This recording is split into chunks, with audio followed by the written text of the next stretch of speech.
Hello, my name is Peter Hopton and I'm here today to talk to you for Green IT Awareness Week 2010. I'm going to be talking about Green IT and how I see Green IT, and hopefully it should be an interesting, fresh perspective for a lot of you. Well, I guess you're wondering, who am I and why am I talking to you today? Well, my name is Peter Hopton and I'm from the UK, from Sheffield. I went to Sheffield University and I did a degree in electronic engineering where I specialised in low power electronics. One of the main things I did while I was at university was a number of projects with ARM. A lot of you may know these guys do a lot of chips that go into mobile devices, very, very energy efficient technologies. Over the last 6 years I've founded various enterprises specialising in various areas of green IT and I guess trying to commercialise some of the technologies I've invented.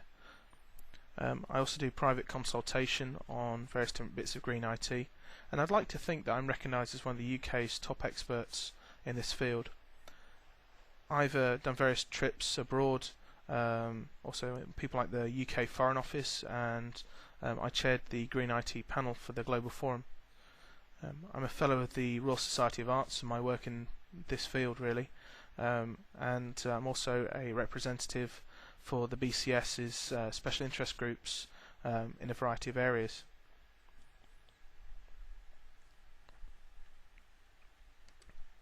Well, today I'm going to have a look at I guess IT, how it can be more green, defining the word green because it's quite a speculative word. It doesn't really have any solid meaning, and trying to look at ways in which IT can be more green and better for the environment and areas we've got to focus on. I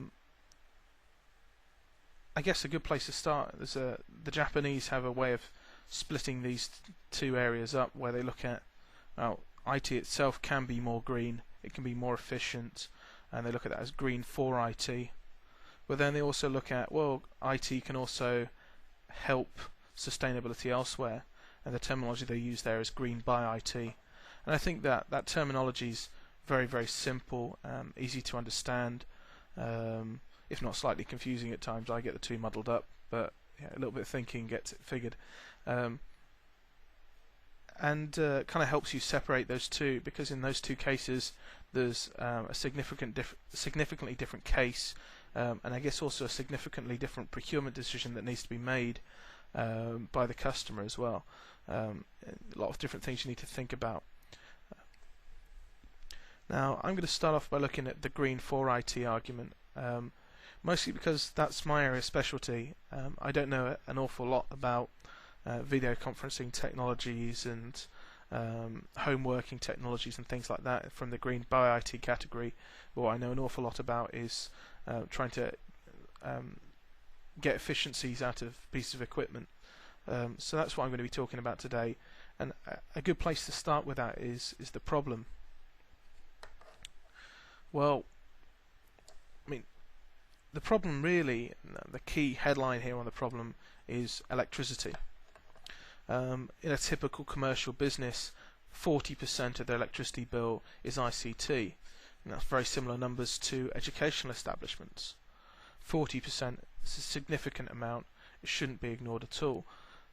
And if you actually look at the amount that it represents as a fraction, and you look at a number of the other things that are thought about, I think it gets comparatively less focus, at least in the UK and the EU, and regulation, than other things like lighting and other energy saving measures. We have these energy ratings for buildings, but they don't even consider ICT, but they'll consider lighting, and they'll consider appliances. Well, electricity, of course, being this big problem, it costs money, lots of money really, because 1 watt of electricity is £1 per year at the moment in the UK at current UK prices. But moreover, it's also another problem, which is carbon dioxide emissions, and Over in the UK here, 75% of our energy comes from fossil fuels. Huge amount of energy being fuels being burnt, CO2 is being emitted, and that equates roughly to 5 kilograms of CO2 for every watt per year. And then of course we've got other issues, toxicity for example. You've got to think about, well, the environment is a word that I hear thrown around a lot. Oh, don't do that, it harms the environment. It's a word that's really easy to disassociate yourself with. I guess I'm not going to use that word. I don't like using that word because it's so easy to disassociate yourself with. When you say the environment, are you thinking about some pink fluffy bunny rabbits on the hill over yonder that suddenly turned over or ceased to exist, and a plant that has died? Well, when we talk about the environment, we talk about materials, sustainability and green in IT, we're talking about toxicity or materials that harm people. People in production, people in use, and people at end of life of equipment. We're not talking about something that's easy to disassociate with here. We're talking about harming people. And Greenpeace have been massive in this area in campaigning because of the significant impact of various chemicals. They've been doing full-scale protests and action around the world, and have a sustainable electronics program where they score various manufacturers on a regular basis. And this is one of the more recent scoring charts that they've produced here. You can see various different manufacturers, and they get scored out of 10 for their sustainability of their products. The materials that Greenpeace are focusing on at the moment are materials called brominated flame retardants and polyvinyl chloride. And I'm going to talk about these a little bit later in my presentation and why they're a problem. So I guess you're kind of getting a picture now of the problem and thus the solution. We've got to think about equipment that uses less energy, but also equipment that doesn't harm people when it's made or disposed of or used. Well, I guess that's an easy way to start, but there's something more important that we're missing here, and that's performance. You see, is this computer going to do what it needs to do? Is it going to perform and do the job that it needs to do? Or is it going to be a compromise? And that performance is more important than you might think, because IT doesn't become obsolete because it dies or runs out of warranty. It becomes obsolete because it becomes too slow for the fast-pacing advance of our industry. So a piece of equipment that performs better is going to last longer, and if it lasts longer, there's going to be less waste. So if we all went out now and went and bought the most energy efficient machine, but it was low performance, then actually what we could be attributing to is higher costs, shorter replacement cycles, and ultimately more waste, which really isn't something we want. So I guess a lot of us have got to put on our future goggles, and we've got to think, right, what's the world going to be like in IT in 5, 7, 10 years time? Well, if you look at what the world was like in IT 5 years ago, YouTube had only just started, and a lot of the things that are going on today weren't going on. We weren't thinking about streaming media too much, so what are we going to be thinking about in 5 years time? It's a huge task. So we've got to think about buying stuff and provisioning for that future. I've heard this many a time where people say, oh, you should buy this because it's green, because it's going to last 20 years, it's designed to last 20 years. Whether you look at it and you think, well, how's this going to last 20 years as a product other than its physical lifetime as far as reliability is concerned? if we look at things like thin client technologies, servers, other pieces of equipment, yeah, they're fine for this instant, but hang on, they're struggling maybe with multimedia, or they're struggling with 3D, they're struggling with new technologies today that are going to be commonplace and integrated to the system and society in 3 to 5 years' time. And I guess this is one of the problems that you've got to think about when you're procuring products and you're looking for a green solution. Is this piece of equipment, how long is it realistically going to last me? How long is it realistically going to last society, or the use that it's going to be put to as that evolves? I guess a good example of this is I went to a hotel the other day and they still had a system based on IBM PS2 desktop PCs. The PCs hadn't failed. They'd lasted all along, and the system was the same system they'd always used, and for them that was practical. There wasn't really any benefits they were going to get by moving on that would really be significant for them. But of course, if we look on the other side, would an education environment or another environment like business still be okay using IBM PS2 desktop computers? No, they wouldn't. Even though these computers had last 20 years for this customer, are they going to last 20 years for everybody else? Certainly not. Why? Not because of their performance in terms of resilience and lifetime, but in terms of their performance because of obsolescence due to the advance of software.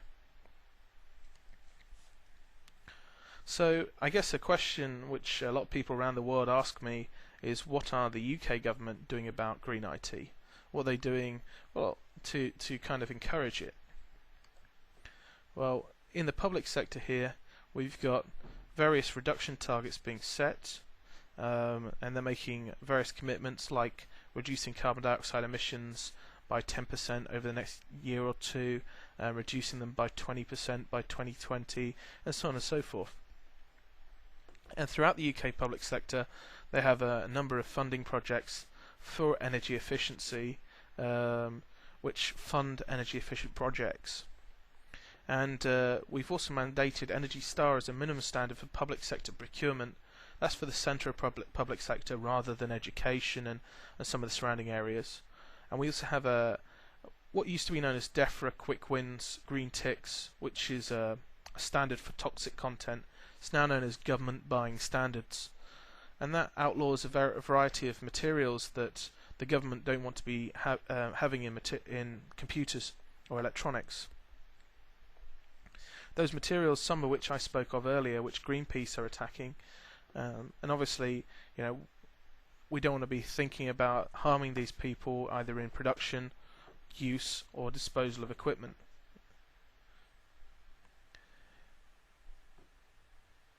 The UK government have also made a rather strange one, statement that they want to be whole of life carbon neutral by 2020. Now, I've got a good idea what that means, because one of my companies looks at products and tries to do a complete offset of the existence of that product. But I don't think the UK government have actually figured out what it means yet, nor defined it. And I'd imagine they're probably just going to buy a whole load of offsets and continue doing what they were doing before, but let's see what happens. Well, looking at those materials that the government don't want in their PCs and that Greenpeace have been campaigning against, there's BFR, brominated flame retardants. And this is a difficult one because you're damned if you do and you're damned if you don't. With BFR, it's an additive put into plastics to stop plastics from catching fire.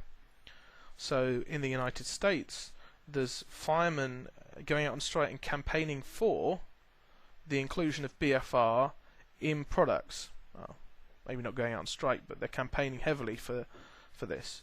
However, in the environmental movement are campaigning against BFR because of the hazard to health that's caused. And the hazard to health is this. BFRs bioaccumulate in the body. They seep out the plastics.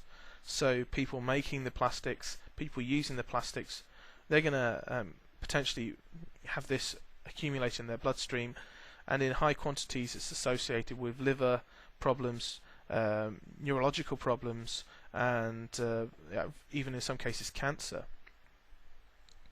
And then at the end of life, when BFR is burnt, if the plastic goes down your local, as we would call it, energy recovery facility or incinerator, then it gets burnt, and the BFR then turns into dioxins, which are emitted into the atmosphere and cause health problems in the local population. And most of these facilities are in the Western world. I mean, we've got one here in Sheffield in a relatively high density population area.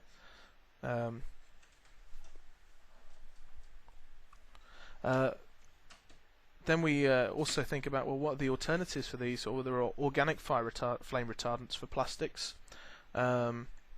which can help stop fire, but that stops the plastic from being properly recycled if it went to a recycling facility.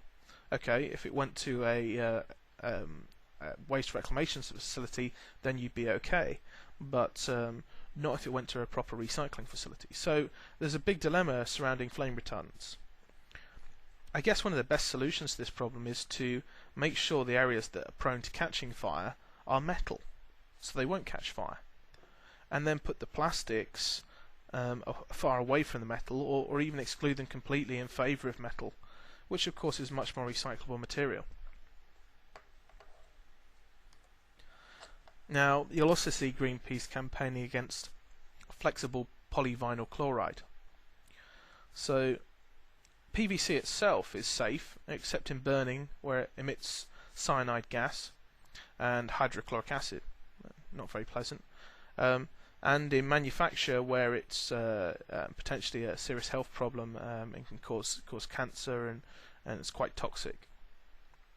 But the big problem with flexible PVC is the phthalate plasticizers, which at the moment scientific evidence suggests they cause health problems in relation to hormone imbalance.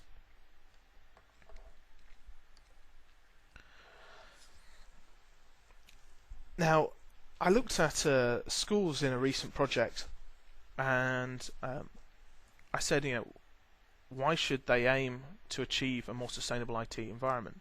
Why should any business or any organisation of a similar nature look to do this? And the primary one is cost. You ideally want to reduce costs wherever you can, and there's significant money to be saved. If you look at it, if you move from a solution that offers desktop PCs that are using 200 watts each, and you move to a solution that uses 30 watts a head, then you could be saving £170 a year in costs, which could offer a 2 or 3 year payback on your new solution. And if you've provisioned that solution to last 5 years, well, then you're effectively getting double your money back, assuming the cost of electricity doesn't rise, which it's bound to. But there's also a health and safety aspect in relation to the various materials that I've looked at. And I guess for larger businesses and public sector organisations, there are CO2 targets. We don't tend to get CO2 targets in the smaller business end of the market, but these other businesses, they're getting their CO2 targets given to them, as are the public sector, and so there's a good driver to use ICT to hit the CO2 targets for the whole organisation. If you can look at your ICT system and increase its efficiency by 70 or 80%, which is more than achievable with today's technologies, then you could potentially hit your CO2 targets for the next 10 to 15 years. And I suppose there's also a differentiation factor. People want to be able to say, we've done this great green thing, look at us, we're fantastic. But I guess the key one, of course, is costs. And ICT, green ICT, makes a very, very good return on investment argument if it's implemented properly.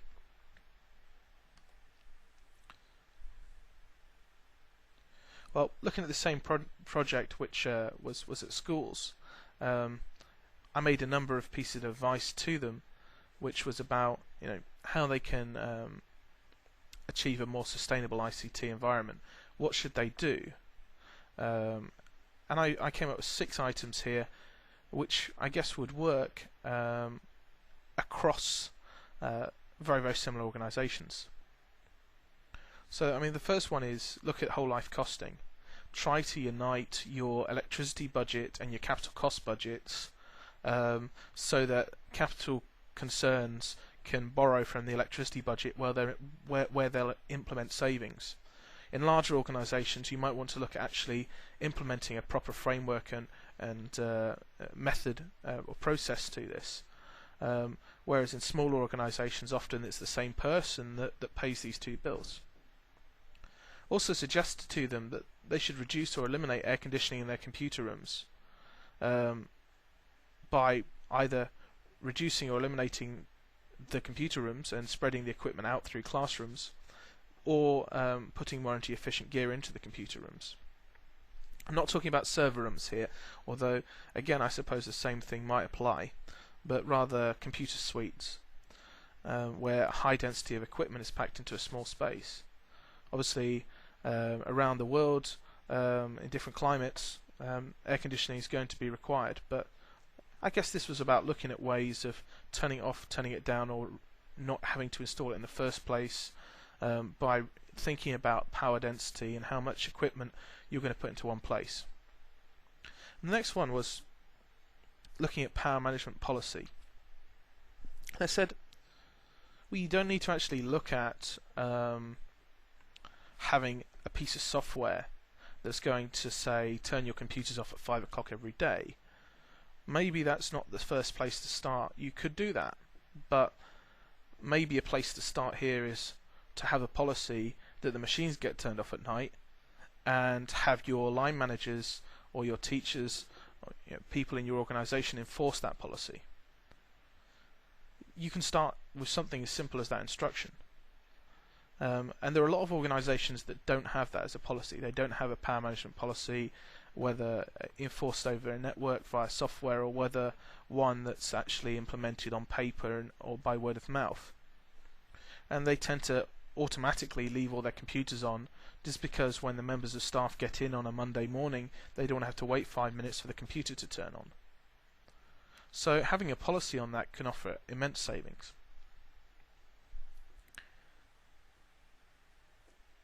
I think that the next one, obviously, purchase ICT considering potential hazards to people's health. An easy way to do this is to ask your supplier for the ECMA 370 declaration for their product, which is a global declaration that states what of the materials that are being targeted for removal from electronics, what materials are included in those products. It also includes information on energy consumption, noise emissions. I'm talking physical noise, which obviously can be uncomfortable for office environments. And that ECMA 370 declaration actually includes all the information that you'd actually get from every single eco standard on the planet at the moment. It's a consolidated common eco declaration, it's known as. Another one is looking at end-of-life plans for the equipment, or even can consider life extension plans. A really good example of this, there's a business in Sheffield called Westfield Health, and they recently procured a load of PCs, and the front of the PCs is an aluminium oxide finish, and it can be very, very easily branded, and they've put their organisation's brand in the front, and they've got a contract that lets them get for about £5 a machine at the end of life, donated by, lasered in above where it says Westfield Health, so that at the end of their life for that equipment they can take those and donate them to a charity that sends them off to developing countries, and those countries can then use that equipment, but it says where it came from, and so it's a good CSR exercise for them as well. And that's about thinking about what's happening to this when they finish with it, what's the best solution for them. Another one is consider a combination of technologies, well, to suit either the needs of the school or the needs of the business, the needs of the establishment really. A lot of people say, well, we're going to go down thin client, or we're going to go down this other route, we're going to go down desktops, and they don't consider mixing and matching the technologies where it's appropriate. And what they should actually think about is get the best of breed for their organization rather than mix around. I also see considerations where people go for desktops and they look to buy high-end desktops with big graphics cards in order to standardize the spec across the entire organization, even though they're putting those machines into areas where they don't need that specification of equipment. And they need to think about a better way of doing things, and considering a combination of technologies and the ability to do things like bare metal restores of configurations and take images as ways of managing that. And that can offer some fantastic savings for them. Well, I've got a few interesting bits of technologies that I'd like to talk to you guys about that I think are quite key and important. And I'd like you all to go away and do a bit of homework into these at the end of this and see if anything's suitable for you or your customers or people you know, because I think a lot of this is quite important to the green IT movement. The first is shared client technology. So the key definition for me of a shared client system is where there are several virtual sessions with or without terminals running off of one desktop PC or small server without compression of information between that machine and the terminal. The terminal doesn't have to exist, it could just be a cable from the machine, but the key element of that is without compression. So this is a technology where a raw video signal, a raw keyboard signal and a raw mouse signal, and in some cases a raw audio feed is coming out the back of the machine into various different devices. I also kind of consider USB based terminals to be part of the same technology because USB effectively is part of the core architecture and bus of that machine. So I suppose this is effectively another way of mentioning is without going over the network. And it's really, really energy efficient because what you end up with is you don't end up with that overhead of compression and decompression between the server room and the terminal, and you don't end up with a massive density of power in one area that needs various provisions like air conditioning and battery backup and stuff. I see some interesting installations where they'll provision two shared desktops for 10 or 15 clients, where each shared desktop has the capability to run all the clients, and if one of them goes down, the other one takes over. There's various very interesting developments in this technology at the moment, and one of the key things, of course, with this is really low capital cost. I was looking at this the other day, and if you pick the right host unit and you pick the right monitors, you can be in a position where a 10 user deployment, including monitors, uses less electricity than a single desktop PC with a poorly chosen LCD monitor. The energy savings from this are immense. I mean, you're looking at 90% plus in many cases. And so moving to this product is very, very interesting to look at, or at least mixing and matching it with desktops.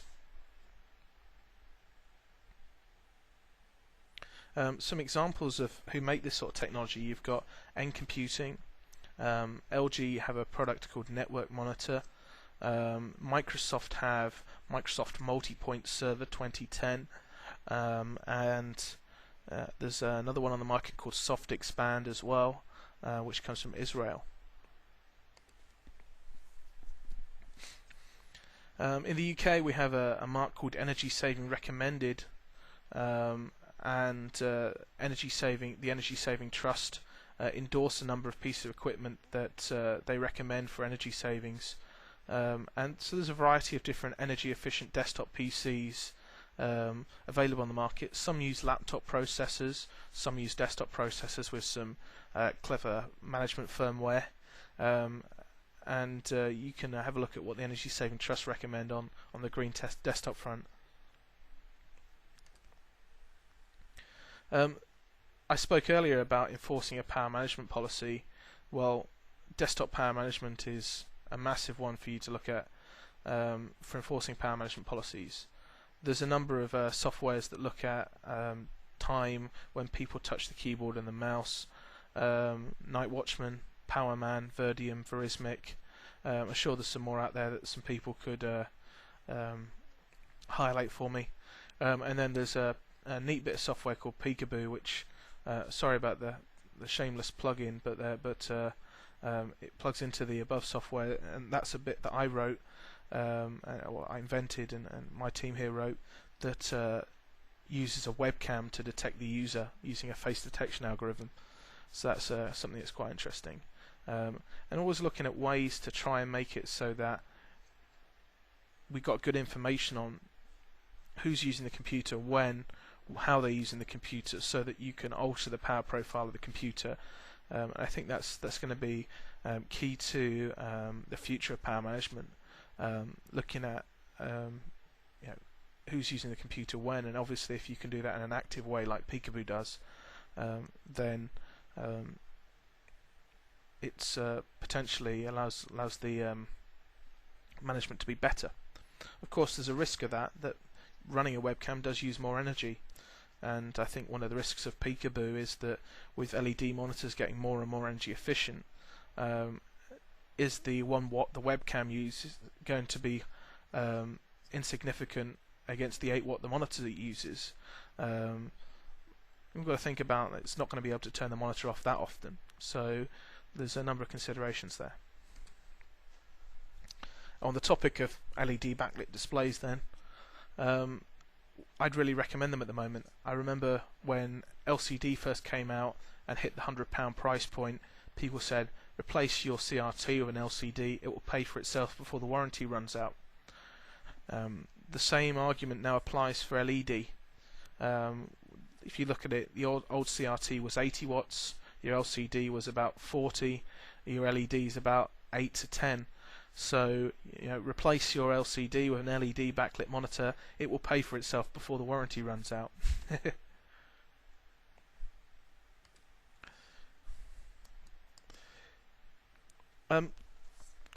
Server consolidation and power management. This is a really important one for me. Virtualization is a tool. So I've put there.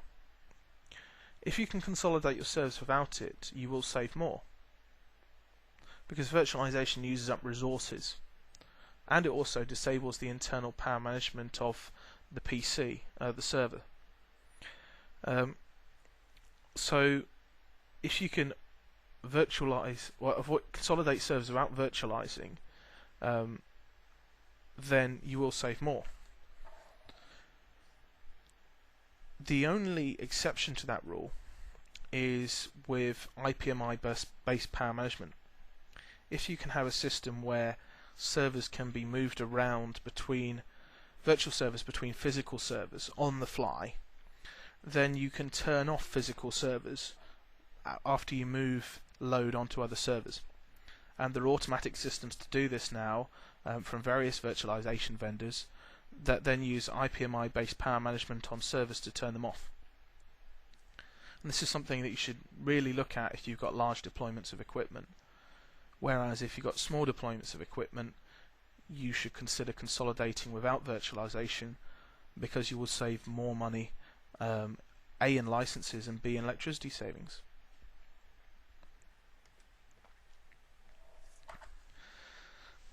And this is another one that I look at when I go to a variety of organizations, and that's server room optimization. Quite simply, the ideal situation for a server to be in is the maximum difference in temperature between the front and the back of the server. That means it's extracting as much heat as possible for minimum effort. Air goes into the front of the server, and the fans obviously are drawing that air through to blow it out the back. If those fans have to do loads of work to hardly get any heat out the back of the server, then they're running inefficiently. And you'd be surprised, but the air conditioner works in a very similar manner. And if you make sure your whole cold air and your hot air is separated from your air conditioner to your servers, you could very easily and very quickly increase your server room's energy efficiency by 20% or more. Now obviously most major server facilities already operate on this basis, and what they do is they call it hot and cold aisle containment. However, lots of small businesses completely ignore it, medium businesses as well, and they get a room, they stick an air conditioner in it, and they stick a load of servers in it, and they don't consider anything else.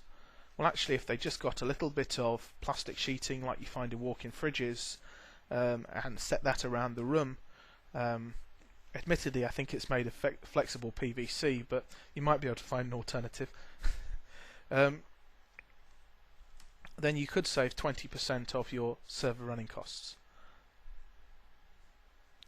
Another thing you can do, of course, is if you've got a cold climate or a cold climate at certain times of the year, is venting fresh air in from outside and sucking it back out again when it gets hot, and turn off the air conditioner. Why not set up a thermostat to do it for you? A low cost measure with some massive savings. Well, that's all I've got to talk about right now. I've got questions which I believe are done by text, so fire away.